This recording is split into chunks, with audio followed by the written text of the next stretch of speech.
It began with a quiet knocking, always at the same time, always on the same wall. At first, I thought it was coming from my neighbors, perhaps a craftsman or something hitting the wall, but the knocking was too rhythmic, too regular to be accidental. I asked my neighbors if they heard it too, but they dismissed it. No one had noticed anything. In the nights that followed, the knocking became louder. It began to follow me, no matter which room I was in. The strange thing was that it always sounded as if it were coming from the wall right next to me. Slowly, I realized it couldn't be coming from the neighbors. It was as if something lived inside the walls, something that wanted to draw attention to itself. I started losing sleep because the knocking never stopped. Every night I heard it, and every night it seemed to get closer. Then, one night I heard something new. It wasn't just knocking. I could hear voices, faint whispering penetrating through the walls. I pressed my ear against the wall, and although I couldn't understand the words, I was certain they were there. It was a kind of conversation, but the voices were distorted, alien. I tried to recognize the words, but it was impossible. It sounded as if someone were speaking right behind the wall, and yet there was nothing there. I looked for a ventilation shaft, for a cavity, but the wall was solid. There was no reason why I should be hearing these voices. Every night the voices became louder, more urgent. It was no longer just whispering. It sounded as if someone were trying to reach me, but was simultaneously trapped in another dimension. The feeling of unease grew, and I could no longer pretend it was normal. I decided to investigate. Perhaps there was an explanation. Perhaps the building had strange architecture that amplified sounds. Yet the more I searched, the more confused I became. The walls were solid with no cavities, and the neighbors insisted they heard nothing. I began to observe my surroundings more closely. There was an old newspaper article in the library that reported a mysterious disappearance in my apartment building. A family had vanished in my apartment many years ago. No one knew what had happened to them, and there were no signs of a crime. They had simply disappeared. When I read that, a shiver ran down my spine. Could the voices be those of the missing people? Was it possible they were somehow trapped in the walls, trying to escape? I wasn't sure, but fear began to take root in me. I had to do something. Desperate, I turned to a structural engineer to check the house's structure. He was an older man with decades of experience, and I thought he might help me find the source of the noises. We walked through the apartment together. He knocked on the walls and listened attentively. He was quiet, almost too quiet. When he finally finished, he looked at me seriously and said, "There are no cavities in these walls. What you are hearing shouldn't be there." His tone made my blood run cold. He gave me no advice, no explanation, just this grim warning. After this inspection, I stopped thinking rationally. I could no longer pretend it was a technical problem or an illusion. The voices were real, and they wanted something from me. But what? The nights became unbearable, and the thought that I was being besieged by something unknown brought me to the brink of madness. One night the whispering was so loud I could no longer ignore it. It was no longer just a distant mutter but a clear cry for help. "Let us out," whispered a voice, over and over again. I placed my ear against the wall again, and this time I understood it clearly and distinctly. "Let us out, we are here." My stomach churned, and I pulled back quickly. Was that possible? Could someone really be trapped in the walls? The thought alone pushed me to my limits, yet the whispering didn't stop. It seemed as if they knew I could hear them, and now they wanted me to act. I began searching my apartment for something I might have missed. A clue, a hidden door, something that could explain what I was hearing. But there was nothing. Nothing except the solid walls and the voices growing louder. In the nights that followed, things worsened. It didn't stay at whispering and knocking. Now I felt the walls vibrating, as if something from the other side was trying to get out. Sometimes I heard scratching, then dull thuds as if someone were trying to break through the wall. It became unbearable. I could barely sleep, and the few hours I spent in bed were plagued by nightmares. In one of these dreams, I saw people stuck inside the walls, their hands pressed against the masonry, their faces distorted with fear. They screamed silently, and I could do nothing to help them. When I woke up, I was bathed in sweat. I knew I didn't have much time before whatever was behind the walls came out. I was trapped in my own home, surrounded by invisible terrors. One morning, as I looked at the walls, I noticed something I hadn't seen before: small cracks slowly spreading across the masonry. They were fine, barely visible, but they were there. They looked as if the walls were under internal pressure, as if something from within was trying to break free. I followed the cracks through the apartment, and they all led to a single wall in the living room, the wall where the knocking had started. My heart skipped a beat. Could it be that something was hidden behind this wall? Something locked away that was now trying to get out? I knew I had to find out, even if the thought terrified me. I took a hammer and began carefully chipping away at the wall along the cracks. Dust filled the air, and my breathing was heavy, but I had to know what was behind it. When I finally broke through the wall, I stared into darkness.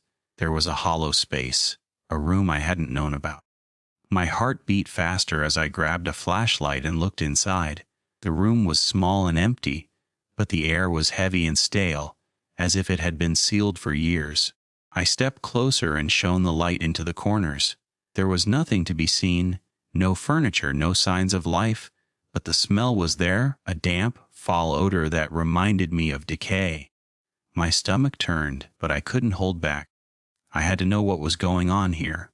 Then I saw it. In the corner of the room, something was carved into the floor. It was a symbol I didn't recognize, roughly cut into the concrete. And in that moment, I realized the voices didn't want to get out. They wanted me to come in. They wanted me to enter the room. I don't know what compelled me, but I stepped into the room. Scarcely had I set one foot inside when I felt the temperature change. It became colder, and the darkness seemed to close in around me. The walls of the room began to vibrate, and suddenly the whispering was everywhere. It was no longer quiet, it was loud, deafening. Voices speaking, laughing, crying all at once. They surrounded me and I couldn't see, only hear. I fell to my knees, unable to flee, and felt something cold grab me. It was as if hands were emerging from the walls to seize me. I screamed, but the room swallowed the sound. In that moment, I understood that the voices had been preparing me for this moment all along. They didn't just want to escape. They wanted to pull me into the room, to imprison me just as they had been. As I tried to free myself from the room, I felt something pulling at my legs. It was an invisible force holding me back, and I could barely move. The voices grew louder, and I began to understand what they were saying. "You are the victim," they whispered. "It was always meant for you." In that moment, I understood that I was the trap they needed. I had opened the wall, I had entered the room, and now I was the one who would remain in the darkness. I fought with all my strength, but it was in vain. The cold crept into my bones, and the voices didn't stop calling me. Just before the darkness completely swallowed me, I heard one last voice: "Welcome home." Then everything was silent. When I woke up, I was in my apartment. The room behind the wall was gone, and the cracks had closed again. Everything looked as if nothing had happened, but I knew that wasn't true. I could still hear the voices, quiet in the background. They hadn't disappeared, they were waiting. I tried to resume my life, but nothing was as before. The voices accompanied me wherever I went, and sometimes, when it was quiet enough, I felt their presence behind me. I was no longer alone, and I knew the day would come when they would take me back to the room from which I had never truly escaped. When the new family moved in across the street, they barely stood out. A young couple with a small son, maybe 5 years old. They were friendly, if somewhat reserved. Everything seemed normal until I began to observe them more closely. There was something uncanny about their quiet manner, something that made me suspicious from the start. The husband, Martin, worked a lot and was rarely home. The wife, Katharina, was often outside with the child, but the strange thing was that I never heard the boy speak. He was always silent no matter where they went, and his expression was always blank. Sometimes he just stood there staring into the sky, as if he could see something invisible to us. In the first few weeks, I thought it was just my imagination, but then I noticed the strange times the lights in the family's house went on and off. It was almost always in the middle of the night, and there were nights when all the windows remained dark, even though I was sure they were home. One night, when I couldn't sleep, I noticed Martin leaving the house around 3:00 a.m. He wasn't wearing a coat, even though it was freezing outside, and he didn't go to his car. Instead, he strolled down the street as if following an invisible path. I watched him until he disappeared around the corner and waited for him to return. But hours passed, and he didn't come back. In the morning, he was suddenly there again as if nothing had happened. Katharina also behaved as if everything were normal, but I knew something was wrong. Over the next few weeks, Martin left the house in the middle of the night more frequently. It was as if he were following a secret schedule known to no one but him. Every time, he returned without explanation, and I began to wonder where he went every night and why. The strangest thing, however, was the boy. He never played with the other children on the street, never spoke a word, and when he went into the garden, he seemed only to observe. He often stood still for hours as if waiting for something. Sometimes he seemed to be talking to himself, yet his lips barely moved. I asked Katharina about it once, asking if her son perhaps had trouble connecting with other children. She just smiled and said he was simply a quiet boy. But her answer felt evasive. She quickly changed the subject, and I got the feeling she was hiding something from me. It was strange how the boy behaved. Sometimes I saw him staring blankly into nothingness, as if seeing something invisible to me. It was eerie, and I began to distance myself from the family. But something about the boy wouldn't let me go. It was as if he had a secret slumbering deep within him. One afternoon, while looking out the window, I noticed a visitor at the family's house. An older man I had never seen before stood at the door. He was tall and gaunt, wearing a long coat, and his skin looked almost sickly. He looked around as if to ensure no one was watching him before entering the house. The visit didn't last long. After less than an hour, the man left the house without looking back and disappeared down the street. I didn't think much of it until I saw the man again a few days later. This time it was late at night, and he was standing right outside my window. He was looking at me, or at least I believed he was. His eyes seemed to stare into the darkness, and for a moment, I was convinced he knew I was watching him. But before I could react, he turned and walked away. It was the last time I saw him, but his presence gave me no peace. In the weeks following the man's visit, the family's behavior became even stranger. The lights in their house flickered constantly, and I often heard quiet voices penetrating through the walls. It sounded like whispering, an incomprehensible muttering that became more intense with each night. The strangest thing, however, was the boy's behavior. He began to act differently. When I saw him on the street, he seemed to look directly at me, although his eyes always appeared empty and expressionless. It was as if he were watching me, studying me. And the more often I saw him, the more I got the feeling he knew that I suspected something. I began to avoid him, but it seemed as if he were getting closer to me. Every time I looked out the window or left the house, he was there. It was unsettling, and I couldn't shake the thought that something in that house was entirely wrong. One night, I heard a loud bang from the family's house. It was a dull impact, followed by screams. I ran to the window, but all I saw was darkness. No lights were on in the house, and the street was deserted. Yet the screams still echoed in my ears. I considered calling the police, but I hesitated. What if I was just imagining it all? But when I looked out the window again, I saw the boy. He was standing in the garden barefoot, staring directly at me. His gaze was empty, his eyes wide open, but he didn't move. I was frozen. It was as if the boy wanted to tell me something, but I couldn't understand it. Suddenly, the lights in the house came back on, and the screams fell silent. The boy turned and walked slowly back into the house. I knew I had heard something terrible, but no one else seemed to notice. The next morning, I decided to inform the police. I told them about the nocturnal noises, the strange visits, and the boy's behavior. But when the police questioned the family, they denied everything. Katharina explained that they had been sleeping deeply and knew nothing of a loud bang or screams. They just looked at me skeptically, as if I had made it all up. But I knew what I had heard and seen. The family knew it too, I could tell by Katharina's look. She wanted me to stay silent, but I couldn't. After this incident, things went downhill rapidly. The family behaved increasingly distantly, and the boy began watching me from afar, as if waiting for the right moment. I felt pursued, threatened, and I knew I had crossed a line. A few days later, I spoke with an older neighbor who had lived in the area for many years. He told me that the family across the street had only recently moved into the house, but the strange thing was that another family had lived there before them, and they had also disappeared mysteriously. No one had ever found out what happened to the previous family. There were no traces of violence, no signs of a crime. They had simply vanished as if they never existed. The neighbor said there were rumors the house was cursed. I tried to digest this information, but it fit everything I had experienced. The voices, the strange occurrences, the boy always watching me. It was as if a dark pattern was emerging that I couldn't quite understand. One night, during a heavy thunderstorm, I saw something that finally convinced me I was in danger.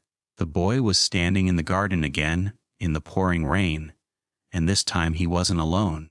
Next to him, barely visible in the shadow of the trees, stood a tall, gaunt figure. I couldn't make out who or what it was, but it looked like the man I had seen visiting the family weeks before.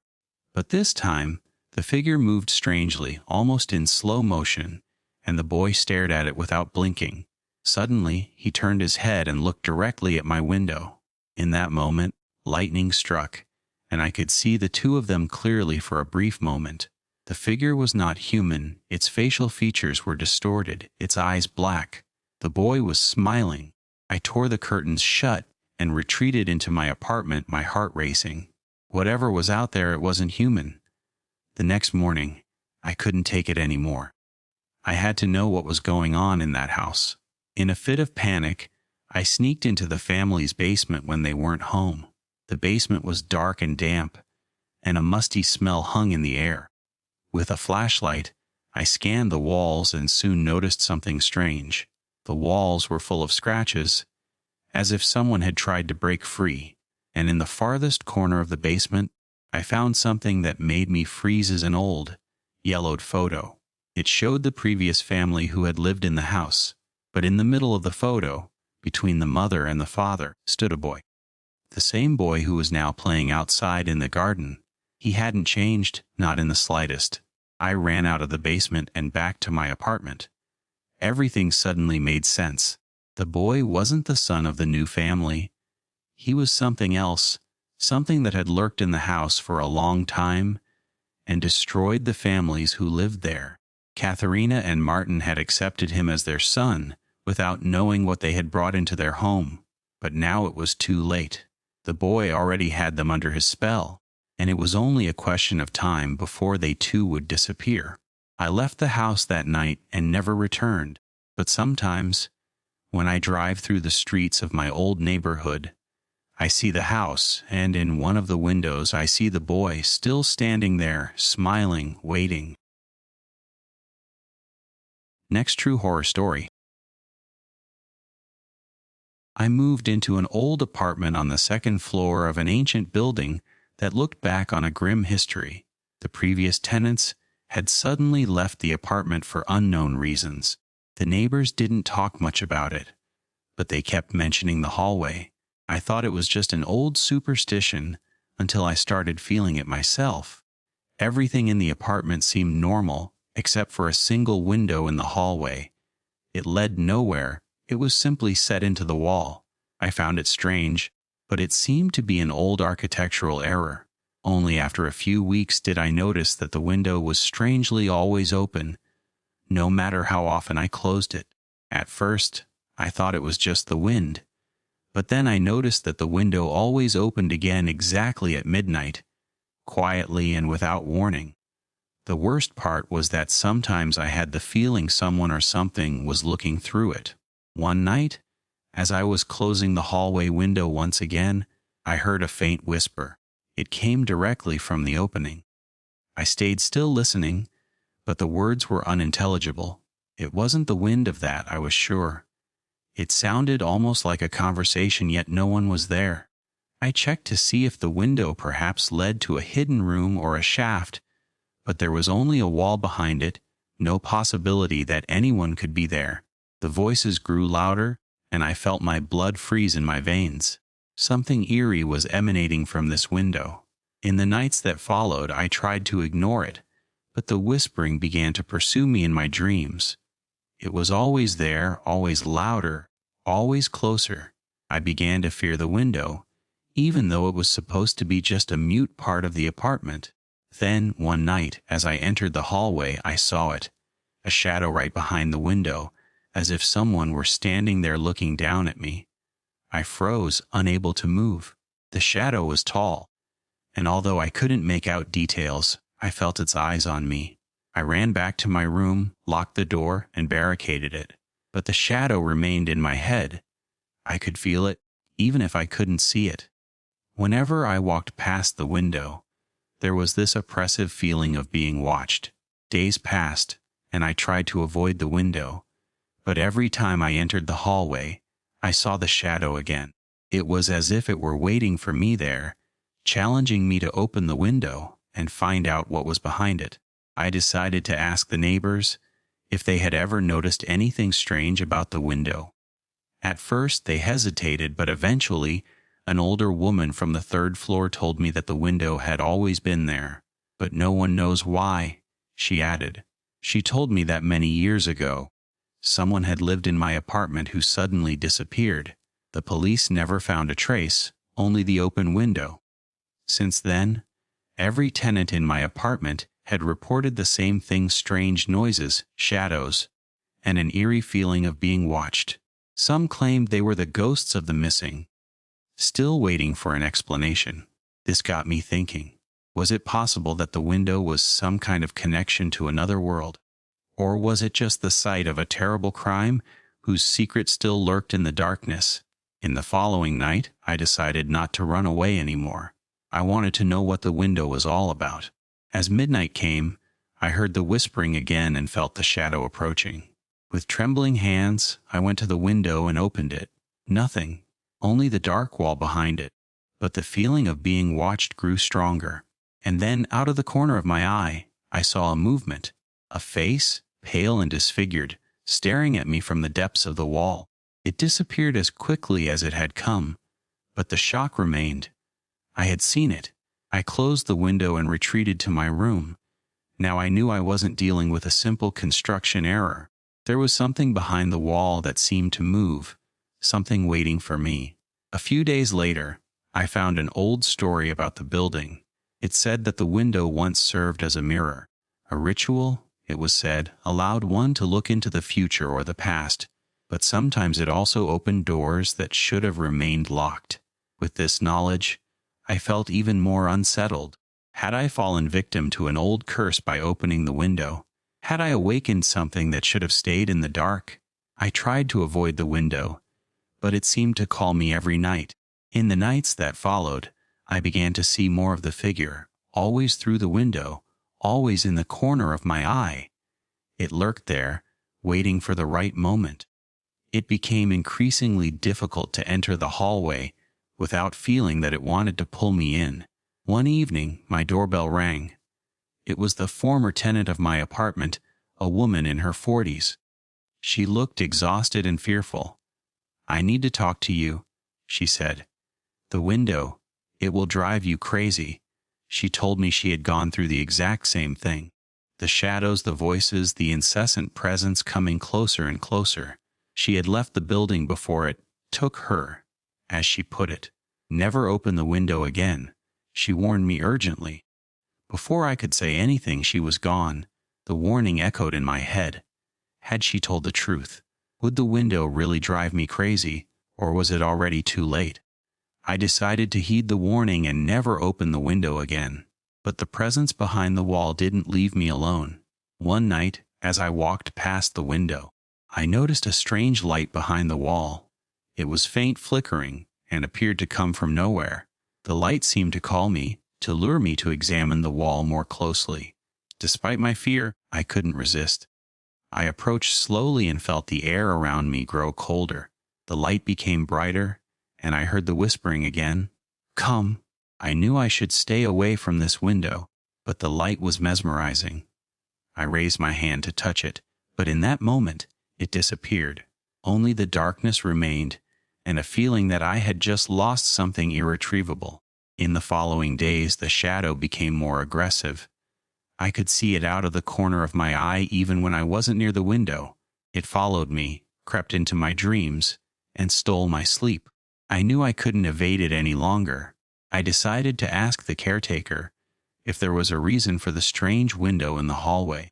To my surprise, he told me that the window once led to a room that had been sealed a long time ago. No one knew what had happened to that room, but there were rumors it was closed after a tragic event. That night, the shadow returned stronger than ever before. I knew I had no choice. Something in that room was challenging me. I had to find out what lay behind the wall, or it would destroy me.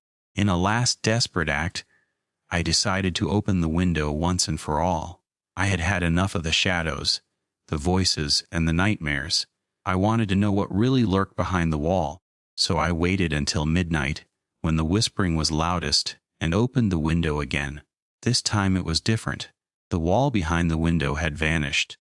Instead, it led into a dark, narrow room that seemed completely alien to me. I felt a cool breeze on my face and heard soft footsteps coming toward me from the depths of the room. Before I could react, the shadow appeared. It came at me, fast and merciless. I couldn't scream, couldn't move.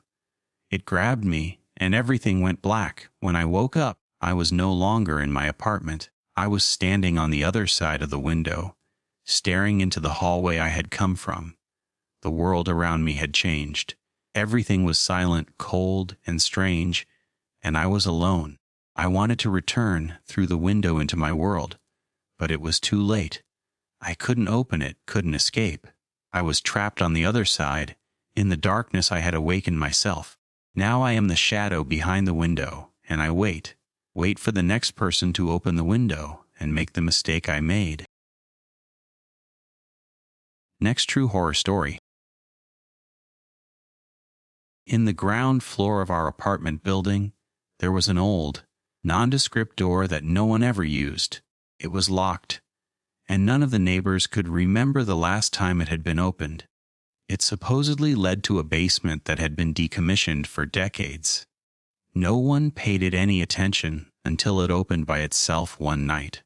I had noticed it first when I came home late. The door stood just a crack open, and from the darkness behind it, a cold draft blew. I was curious, but at the same time an unpleasant feeling pierced through me. Something about the open door was wrong, as if it had never been meant to be opened again. I pulled the door shut carefully and went into my apartment, but that night I couldn't sleep. Again and again, I imagined the door, wondered why it had been pushed open, and much more importantly, who had opened it. The next morning, I told the neighbors about the open door, but no one seemed particularly worried. The old basement, one of them said, has been closed for ages. But when I pointed out that I had seen the door open, I was only laughed at. No one wanted to believe it. I decided to look for myself. When I stepped up to the door, it stood open again, this time a little wider. A cold draft hit me, and the musty smell of damp stone filled my nose. Hesitantly, I stepped closer and shone my flashlight inside. The basement was a labyrinth of old, dusty corridors leading deep beneath the building. I didn't dare go far inside, but I had the feeling that something lurked down there, something that had been forgotten for decades. In the weeks that followed, strange things began to happen in the building. 2 tenants moved out suddenly and without warning. They left their apartments practically untouched, as if they had fled in a hurry. No one knew where they had gone, and management had trouble finding new tenants for the empty apartments. It was as if a shadow lay over the house. The remaining neighbors became quieter, more withdrawn. More and more frequently, I heard strange noises from the basement at night, dull footsteps, quiet murmuring, sometimes a soft scratching on the walls. I couldn't help but connect the open door with the events. It was as if something had awakened in the basement, something chasing the tenants away, but what exactly, I couldn't say. One night, as I lay in bed, I heard a quiet knocking at my apartment door. It was faint, barely audible, but it was there. I got up and went to the door, but when I opened it, no one was there. Only the dark hallway, silent and empty. In the following nights it happened again and again. Every time the same quiet knocking, always at the same time. Yet I could see no one causing it. I asked the neighbors if they had noticed anything too, but they seemed to know nothing.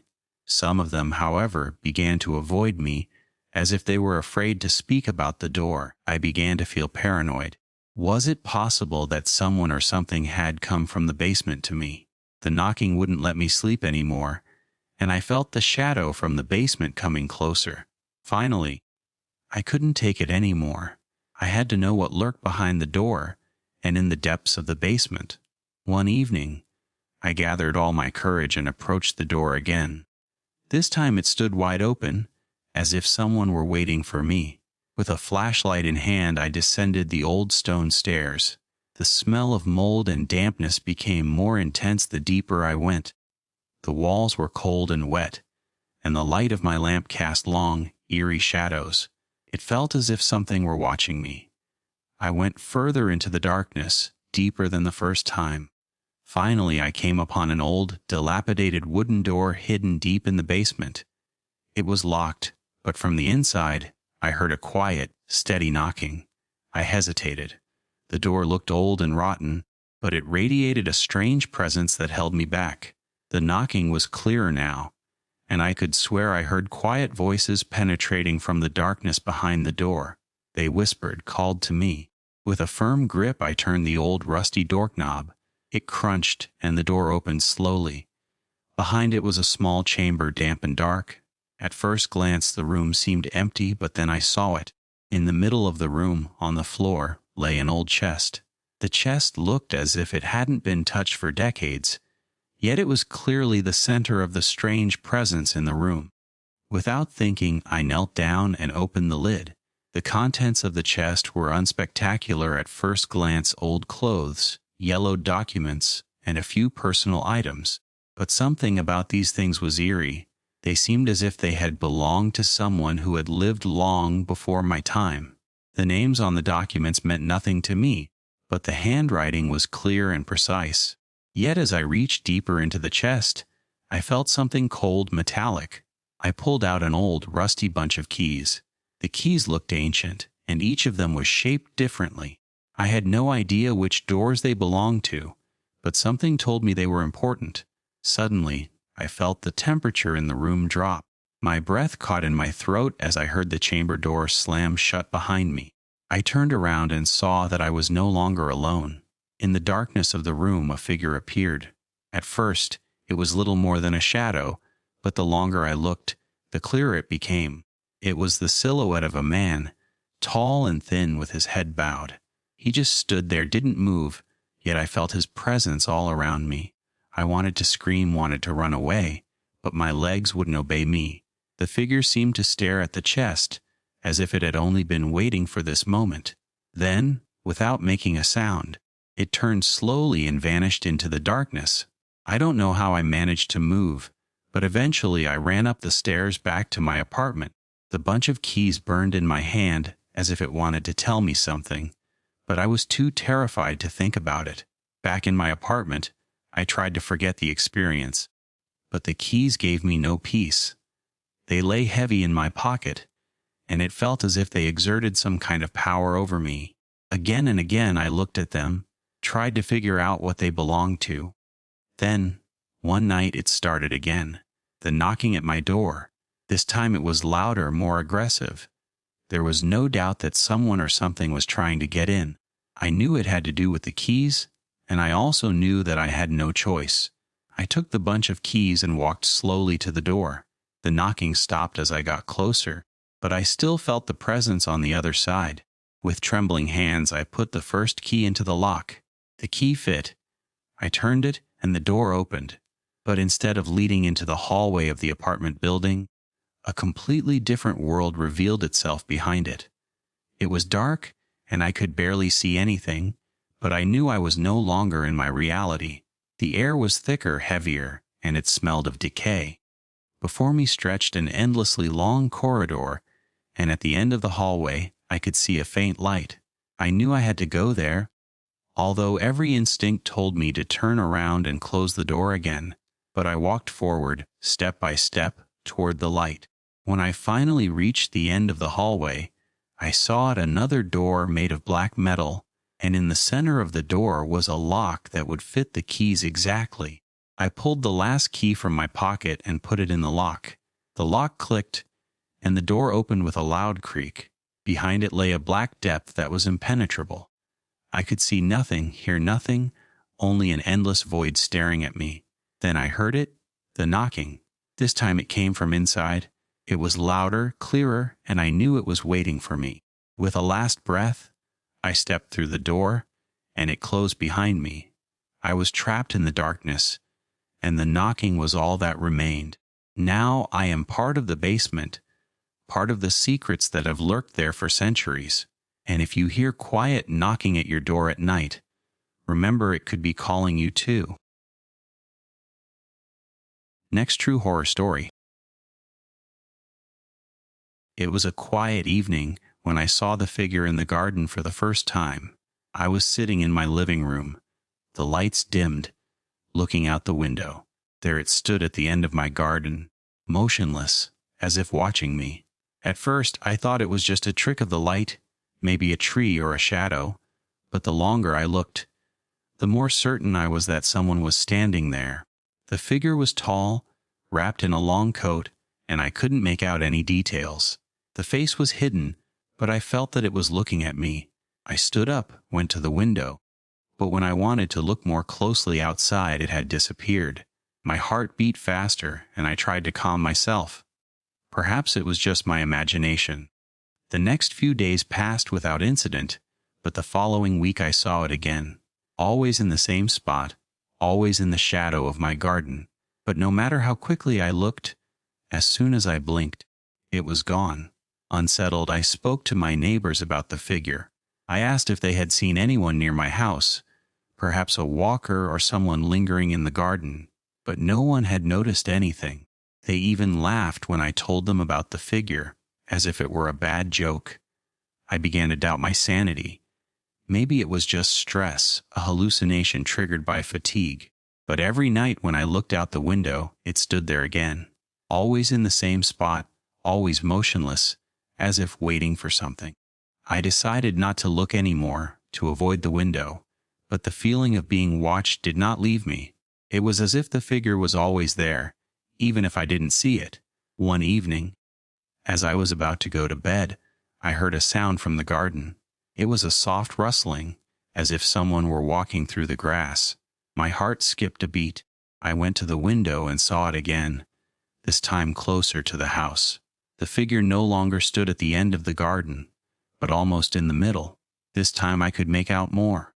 The coat it wore was old and tattered, and the face was hidden by the hood. But something about its posture made me freeze. It was as if it were watching me closely, studying me from the darkness. I wanted to call the police, but something held me back. What should I say? That a figure was standing in my garden that only I could see. No one would believe me. So I closed the curtains and tried to forget what I had seen. But the image of the figure remained in my head. In the following nights, I heard sounds from the garden again and again, footsteps, whispering, sometimes even a quiet knocking on the terrace door. Yet every time I checked, no one was there. The figure remained invisible, but I knew it was there. I began to avoid the garden. By daylight, everything was normal, but as soon as darkness fell, the garden felt like a foreign place. It was as if the figure had taken control of the space, as if it were waiting for me to make a mistake. I didn't know what to do. Calling the police seemed pointless, and my neighbors were no help. I was on my own, trapped in my own house, watched by something I didn't understand. One night, as I looked out the window once again, I noticed that the figure had changed. It was no longer just a vague silhouette. Now I could see more clearly that it had human features. A face shimmered through the darkness, pale and empty, the eyes deep in their sockets. I couldn't look away. It was as if the figure had cast a spell on me. I wanted to run away, close the curtains, but something held me fast. The figure was moving now, slowly but unstoppably. It came closer step by step. My heart raced and I stumbled backward away from the window, but the figure's gaze followed me. Even when I pulled the curtains shut, I knew it was there, coming closer and closer. The next morning, when I finally dared to go outside, I found tracks in the grass. Deep, heavy footprints leading across the garden. They ended directly in front of my terrace door. My stomach turned. The figure was real. It had visited me, stood perhaps only inches from me while I slept. I tried to ignore the tracks, wanted to convince myself it had just been an animal. But the prints were too large, too human. They didn't lead out of the garden but ended right at my door. That night, I didn't dare look out the window. I knew the figure was there again, perhaps even closer than before. In the nights that followed, I began to dream of the figure. In my dreams, it was no longer just a silhouette in the garden. Now it stood inside my house, watching me from the corners of my rooms. Always silent, always vigilant. I tried to run away from it, but in my dreams it was impossible. No matter where I ran, it followed me, always at the same slow, unstoppable speed. It was as if it were hunting me through my own thoughts. When I woke up, my body was soaked in sweat. The dreams felt real, too real. It was as if the figure had tried to enter my house through my dreams. One evening, my doorbell rang. I wasn't expecting any visitors, yet when I opened it, a stranger stood before me. He was tall, wrapped in a coat, and his face was pale and expressionless. "I am looking for my brother," he said. "Have you seen him?" I didn't know what to say. The man seemed friendly, but something about him made me nervous. "I don't think so," I stammered. "Who is your brother?" The man smiled, but it was a cold, empty smile. "He comes into the garden often," he said. "He will be here soon." I closed the door before he could speak further. My heart raced, and I couldn't get his words out of my head. Who was the stranger, and why was he so certain that his brother was in my garden? That night, I decided to wait for the end. I could no longer bear the fear and the pressure of the figure. So I sat in front of the window and waited. I knew it would come, as it had done every night. Hours passed and finally, I saw it. The figure stood at the end of the garden again. But this time something was different. It was clearer, more distinct, and I could see its face quite clearly now. It was the same face as that of the stranger who had rung my doorbell. The figure came closer, step by step, until it stood directly in front of my window. Then it raised its hand and knocked quietly on the glass. I couldn't move, couldn't scream. I just stared into its empty eyes, and it stared back. The figure stepped back, and for a moment it was gone. But then it began again, the knocking on the terrace door. It was loud, aggressive, and this time I knew I couldn't ignore what was out there. With trembling hands, I went to the door and opened it. The figure stood right in front of me. It looked at me, and in that moment, I knew it was over. I could do nothing to stop it. It had been watching me the whole time, and now it was ready to take what belonged to it. The figure took a step forward, and everything around me blurred. I fell into an endless darkness, and the last thing I heard was the quiet knocking that never stopped. Weeks passed, and a new resident moved into the house. He noticed nothing unusual until he took a walk through the garden one evening. He felt watched, and when he returned to the house, he saw the figure standing motionless and mute at the end of the garden. Now I am the figure in the garden, trapped, invisible to everyone except those who look too long, and I wait for the next resident to make the mistake of seeing me. Next true horror story. A few months ago, a new neighbor moved into the house next door. He was an older man who barely spoke and kept away from the other residents. His movements were slow, almost mechanical, and he always wore the same old coat. His face seemed aged, but his eyes were strangely alive, like those of a man who knew something about the others that they didn't know. It wasn't unusual for new neighbors to withdraw at first, so I thought nothing of it. But then I started seeing him again and again in the strangest moments. Whether it was day or night, he was there. In the garden on the street in front of my house, always silent, always observing. It became almost uncanny how often I saw him, even though he never spoke a word. His behavior made me curious but also nervous. Something about him was different. It wasn't just the silence he brought with him, but the feeling that he was constantly watching me, even when I couldn't see him directly. One evening, as I looked out of my living room window, I saw him again. The man stood motionless in front of his own window, staring directly over at me. His silhouette was shrouded in the dim light of the street lamp, but I couldn't see his eyes. Nevertheless, I felt that he was looking at me. I turned away and tried to ignore it. Yet every time I looked out again, he was still standing there, as if waiting for something. I could find no reason why he stood at his window so often. No one behaves like that. The whole thing began to occupy my mind more and more. What was he looking for? Why was he so fixated on my house?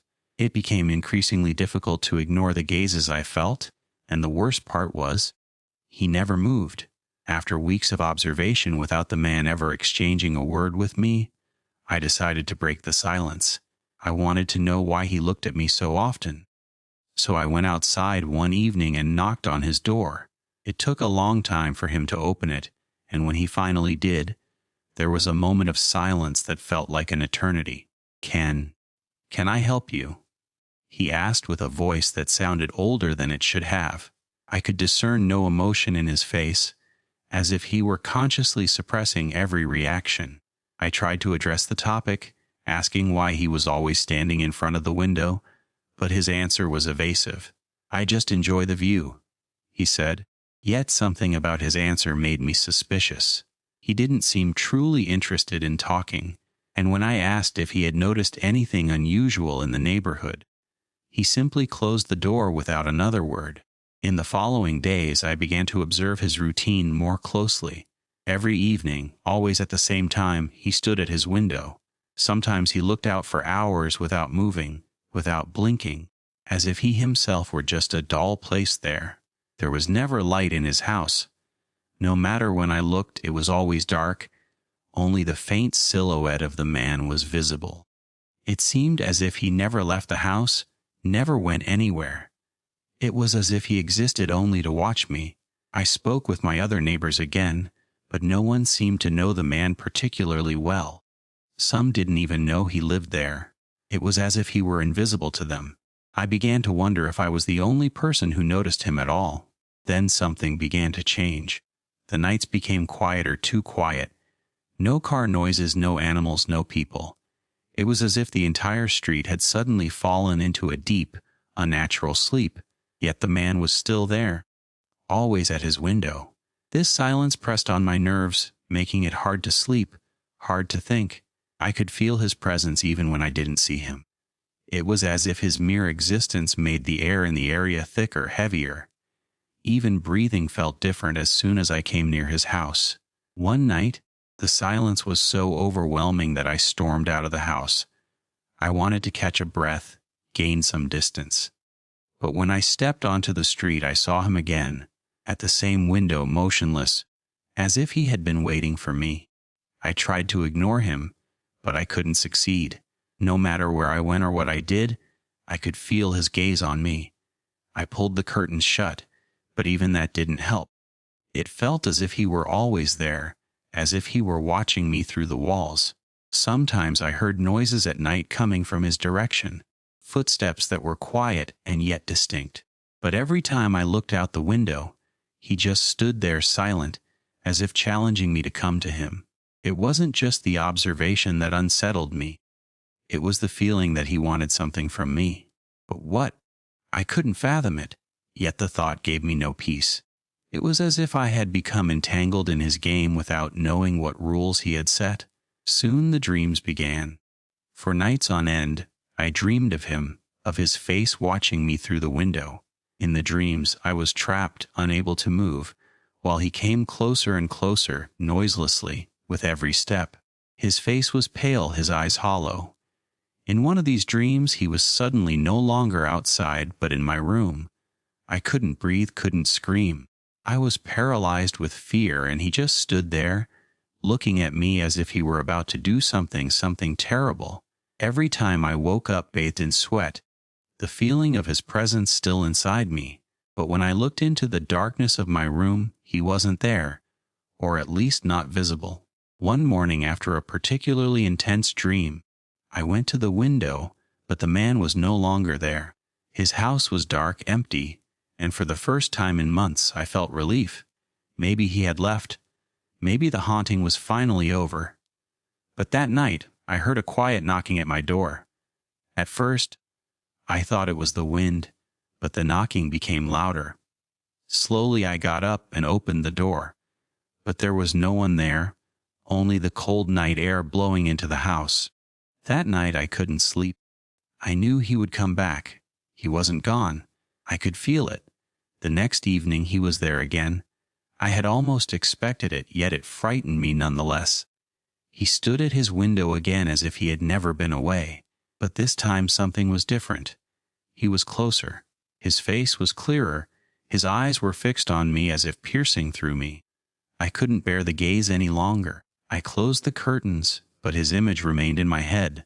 All night long I heard noises, as if he were moving inside my house. Footsteps coming closer, the walls creaking as if someone were walking through the rooms. In the morning I was convinced he had been in my house, but I couldn't prove anything. Everything was as always, except me. I was changed, broken, and he knew it. In the following night, I gathered all my courage. I couldn't play this game any longer. I went to his house, knocked on the door. This time he opened immediately, as if he had been waiting for me. His face was empty, his eyes black. "It is time," he said. I wanted to run away, but I couldn't. He stepped aside, and I felt something pulling me into the house. It was cold, dark, and the smell of decay hung in the air. The man led me through the house into a room that was empty and stark. There he stopped, looked at me, and said, "It's your turn." Before I could react, everything went black. I don't know what happened to me. Since that night, I am different. The man is gone, but I am still here, trapped in an endless game that I don't understand. Every evening I stand at the window and watch the street. The new neighbors are moving in soon. I wonder if they will notice me, if they will see me, just as I saw the man. Maybe one of them will be curious enough to knock on my door. And when they do, I will be ready.